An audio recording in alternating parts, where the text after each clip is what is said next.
warahmatullahi wabarakatuh. Om Swastiastu, Namo Buddhaya, salam kebajikan, salam sejahtera bagi kita semua. Pada video kali ini kita akan belajar bersama seputar tahapan-tahapan pembuatan logo. Dimana pada video kali ini logo yang akan kita buat ada dari salah satu klien saya yang menginginkan sebuah logo dari brandnya yang bernama Global Construct. Tapi sebelum kita masuk ke tahapan yang pertama, kita harus mengetahui terlebih dahulu seputar brief logo tersebut. Berikut briefnya.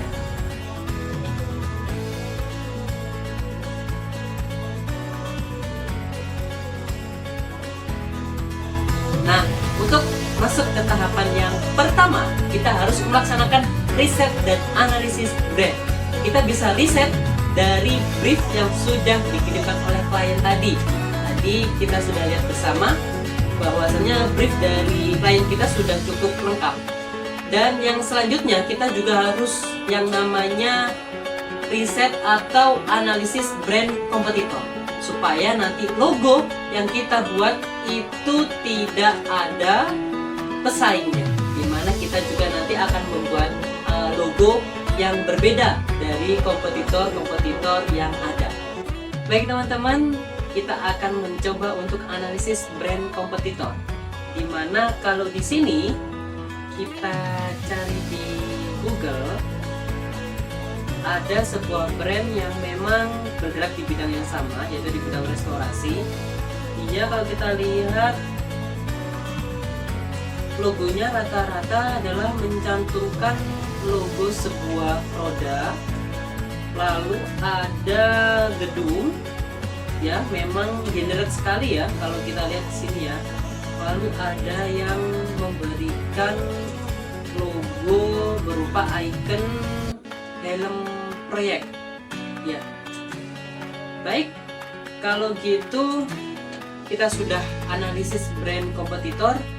Tahap selanjutnya kita masuk yang kedua. Oke teman-teman, sekarang kita masuk ke sketsa logo. Dimana di sini saya akan melakukan sketsa logo secara manual menggunakan kertas dan juga pensil. Nah, untuk sketsa logo kali ini kita harus mengacu pada brief yang telah dikirimkan oleh klien, dan juga sketsa logo itu harus lebih dari satu, supaya klien juga memiliki pilihan untuk memilih mana logo yang akan dipilih atau logo yang disukai oleh klien. Baik, kalau begitu langsung saja kita mulai sketsanya.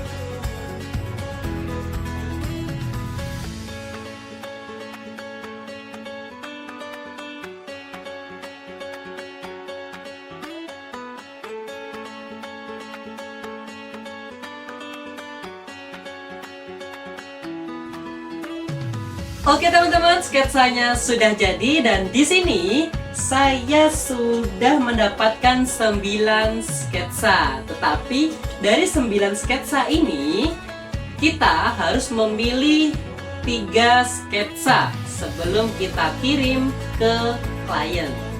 Jadi di sini saya akan memilih sketsa logo yang ini dan juga yang ini. Baik teman-teman, 3 sketsa telah kita pilih. Tahap selanjutnya kita akan melaksanakan digitalisasi sketsa logo. Aplikasi yang akan saya gunakan di sini adalah software Corel Draw 2020. Mari kita mulai. Nah, tahap digitalisasi logo sudah selesai. Nah, tapi teman-teman tahu nggak kenapa saya pilih ketiga logo tersebut dari 9 sketsa logo? Jadi berikut alasannya.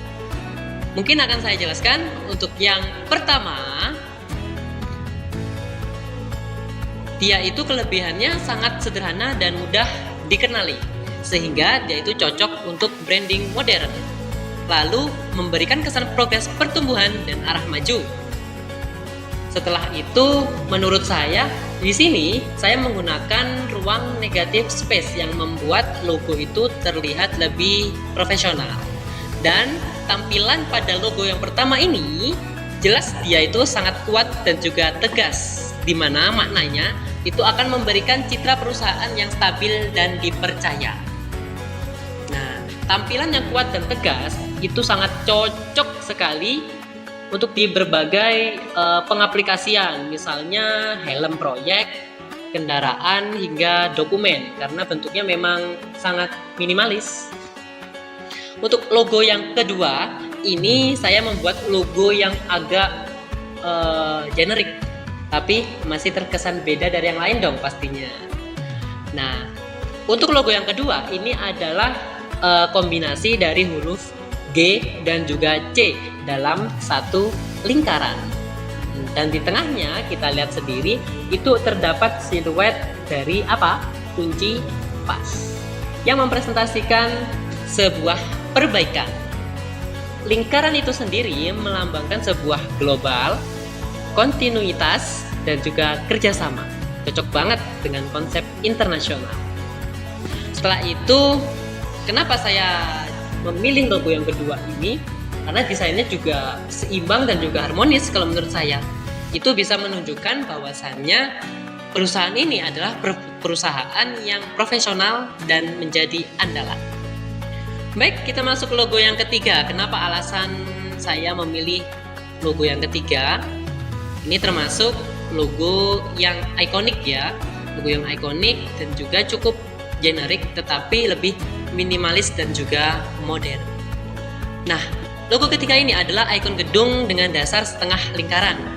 Nah, artinya itu paling menggambarkan industri konstruksi secara langsung karena bentuknya menyerupai gedung pencakar langit dan memberikan kesan modern, kuat, visioner.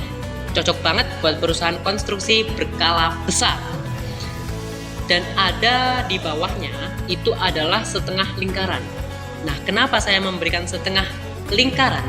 Karena dalam setengah lingkaran tersebut itu memberikan makna atau nuansa stabilitas dan juga dukungan, seolah-olah bangunan itu berdiri dengan kokoh. Nah, itu tadi alasan saya kenapa memilih 3 sketsa logo tersebut dari 9 sketsa yang sudah saya pilih. Setelah kita digitalisasi, mari kita kirimkan langsung ke klien kita. Nah, teman-teman, tadi kan kita sudah mengirimkan 3 logo ke klien. Nah, di sini klien sudah menjawab dan klien memilih logo yang nomor 3. Nah, baik, kita sudah dapat logo pilihan klien. Untuk tahap selanjutnya atau tahap yang terakhir, kita akan melaksanakan finalisasi logo dengan membuat brand guidelines. Sebelumnya, apa itu brand guidelines? Brand guidelines adalah dokumen panduan yang berisi aturan dan standar dalam penggunaan identitas visual serta komunikasi sebuah brand. Teman-teman, pada brand guidelines kali ini ada beberapa tahapan-tahapan yang akan kita buat, di mana nanti isi dari brand guidelines yang akan kita buat, yang pertama ada yang namanya brand overview, yang kedua seputar logonya, yang ketiga colors, yang keempat tipografi, yang kelima visual elements, yang keenam corporate asset, dan yang terakhir atau yang ketujuh adalah mock-up-nya. Nah, kalau gitu tanpa berlama-lama, mari kita buat bersama brand guidelines dari logo Global Construct-nya.